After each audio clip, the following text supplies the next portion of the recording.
nako.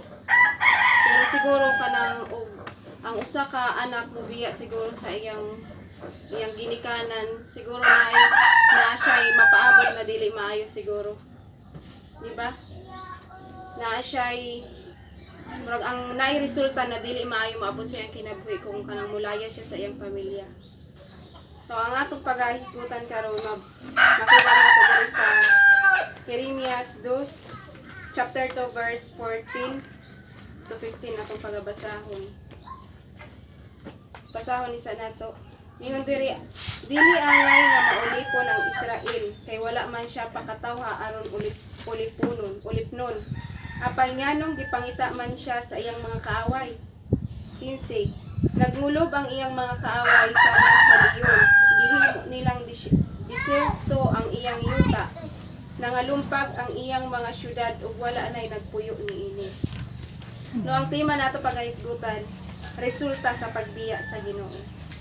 Resulta unsa kaha ang mga resulta kung kita mo biya sa atong Ginoo nga Israel. Amen. Basahan sa akong gamay nga background sa Jeremias. Si Propeta Jeremias nagpuyo sa panahon sa katapusang bahin sa ikapitong siglo o sa unang bahin sa ikapunong nga siglo sa wala pa matao si Kristo.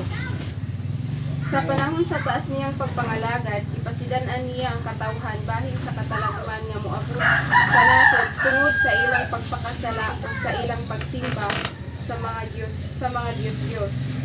Nakasaksi siya sa katumanan sa iyang mga panagna sa dihang nahulog ang Jerusalem ngadto sa mga kamot ni Nabucodonosor nga hari sa Babylonia.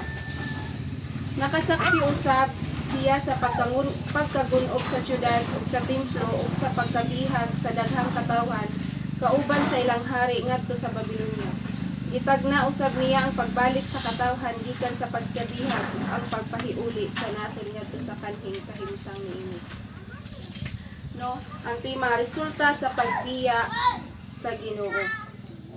Maado na tay tulo ka butang nato makatunan niining hapon na mga igsoon. Nakoy pangutana, unsa ang mahitabo ka nato kung kita dili mosulod sa atong Ginoo mga igsoon? Kay kita nangalagad naman ta karon sa atong Ginoo. Unsa kaha ang mahitabo ka nato kung kita dili mosulod sa atong Ginoo? Kasi siguro na ay mahitabo na dili maayo. Kay nangalagad naman ta dayon mubiya o dili ta mosunod sa atong Ginoo. Siguro na ay posible nga mahitabo na dili maayo sa atoa. So, naabay kaayuhan nga atong mapaabot kung kita mobiya sa Ginoo. Naabay kaayuhan nga atong mapaabot kung kita mobiya sa Ginoo mga igsoon. Una nga butang na atong makatunan. Unsa ang mahitabo ka nato kung dili kita mosunod sa atong Ginoo. Mo nang resulta kung kita mobiya sa atong buhi nga Dios mga igsoon. Una nga butang maulipon ta sa sala. Amen. Kay ingon diri sa verse 14, dili angay nga maulipon ang Israel kay wala man siya pakatawha aron ulipnon. Apan nganong gipangita man siya sa iyang mga kaaway. Dili angay siya, ang Israel dili angay na maulipon kay wala man siya pakatawha aron ulipnon. Sa ato pug pagpangalaga ng igsoon. Dili angay kita na maulipon sa sala kay wala man ta gipili pud sa atong Ginoo aron magpaulipon sa sala mga igsoon. Ingon diri sa 15, nagmulob ang iyang mga kaaway sama sa leyon. Gihimo nilang disyerto ang iyang yuta, nagalumpag ang iyang mga syudad ug wala nay nagpuyo niini. Kung kita mobiya sa atong pagpangalaga sa atong Ginoo mga igsoon, naadyoy resulta na dili maayo atong makuha. Nung mapuno ta sa mga kanang mga buhat ba na dili maayo. Maulipon na ta sa sala, murag dili na ta wala na tay mabuhat na dili maayo kundi ang atong mabuhat puro na lang sala. Ay kaduha, uhaw sa presensya sa Ginoo. Resulta kung kita mobiya pud sa pagpangalagad sa Ginoo, murag uhawon pud ta.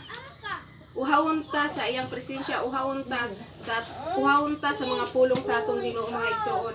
Ngayon pa diri sa verse 17, O Israel, nahitabo kini kanimo tungod sa imong mga sayop. Libiya ka kanako ang Ginoo nga imong Dios samtang ako nagiya kanimo sa dalan. So kita di ay bisan bisan kita ni biya ug mubiya sa atong Ginoo, ang Ginoo kanunay nagagiya kanato. Sala ra jud ay nato nga kung mubiya ta sa atong buhi nga Dios. No? Ato ra gud na sayop kung mubiya kita sa pagpangalagad sa Ginoo. Ingon pa gani diri sa verse 18, unsay kaayuhan nga mapaabot nimo nga moadto ka man gayud sa Ehipto? Buot ka bang moinom sa suba sa Nilo? Unsa may imong mapaabot sa pag-adto mo sa Assyria? Buot ka bang moinom sa suba sa Euphrates? So asa siya ni adto sa suba sa Nilo o sa suba sa Euphrates. So sa ato pud pagpangalagad, mubiya ta mo adto ta didto kahit murag gimingaw ta sa pulong sa Ginoo, di murag dili pa gud ta dito mo kontento mo adto pa pud ta sa lain kay tungod natay gipangita, no? Resulta kung kita mo biya sa Ginoo mga igsoon mo ang mahawon ta sa presensya sa Ginoo. Ikatulong nga butang. Naabay kaayuhan nga atong mapaabot kung kita mo biya sa Ginoo mga igsoon. Wala ang atong mapaabot ang pagkadautan, no? Ang pagkadautan atong mapaabot kung kita mo biya sa pagpangalagad diha sa atong buhi nga Dios. Ingon gani diri sa verse 19, ang imo ray pagkadautan maoy muunay pagsilot kanimo, ug ang pagtalikod mo kanako maoy muhukom kanimo. Makaila kana unya unsa ka pait ug kadautan ang pagtalikod mo kanako ang Ginoo nga imong Dios, ug sa imong pagkawalay kahadlok kanako ako ang Ginoo, ang labing gamhanan mo ay nag-ingon niini. Amen. So mga igsuon sa atong ang resulta natong makuha kung kita mo biya sa pagpangalaga diya sa Ginoo, mahimo natang dautan. So sa atong pagkadautan, maoray din mo silot kanato. Maora ang muhukom kanato sa ang atong pagkadautan. Maora gihapon ang muhukom kanato. Ug wala na tay kahadlok sa Ginoo mga igsuon. Kay wala na, nibiya naman ta sa pagpangalagan, nibiya na ta sa Ginoo, wala na tay kahadlok. Nung hinaot mga igsoon na sa atong pagpangalagan, nung padayon ta, hinaot na dili ta maulipon sa sala, hinaot na uhawon ta kanunay sa presensya sa Ginoo sa iyang mga pulong. Amen. Gihangyo na ako ang pagtindo na matagal na to. Mga igsoon kining orasa hinaot na sa atong pagpangalaga dili kita mo biya sa atong Ginoo mga igsoon. No kay kung kita mo biya sa pagpangalagad nato sa atong buhay nga Dios, nga joy resulta na dili maayo na atong mapaabot. Walay kaayuhan na atong mapaabot kung kita mo biya sa pagpangalagad sa atong buhay nga Dios mga igsoon. Nagihan na nato ang tanan, ang kawaladon, problema, tanan ato na nagihan. Padayon na ta mga igsoon, kaya ang Ginoo kanunay nagagiya kanato. Sa mga bisag asa ta mo adto, ang Ginoo kanunay nagiya kanato, nagauban kanato mga igsoon. Dili ta mo biya, padayon ra ta, aron dili ta maulipon sa sala, ug dili ta maging dautan sa paglantaw sa atong buhay nga Dios, sa atong mga kinabuhi mga igsoon. Yan yun ako si Pastor para sa pag-ampo. Ang puta. Kanimo Dios nga mahigugmaon sa among matag usa ka kinabuhi amahan, nining matahom Lord nakahaponon dako ang among pagpasalamat kalipay.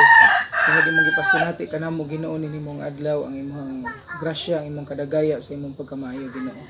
Nagahangyo kami padayon imong pagpanalipod namo, magapanguna ka Ginoo, kaliwala sa mga kalisdanan nga nahitabo sa among kinabuhi, among pasalamatan. Salamat usab Ginoong Dios, do na may mga hagit sa kinabuhi apan nagpabilin kami Ginoo niining among gihuptang pagtuo tungod kay kabalo ni Lord nga ikaw ang among magbalantay ug nagtuming nga walay makulang kanamo Ginoo. Salamat usab sa panimalay, salamat sa kinabuhi nga Sister Annalyn, Sister Dilay uban sa iyang mga anak o mga igsuon, mga apo niya Ginoo.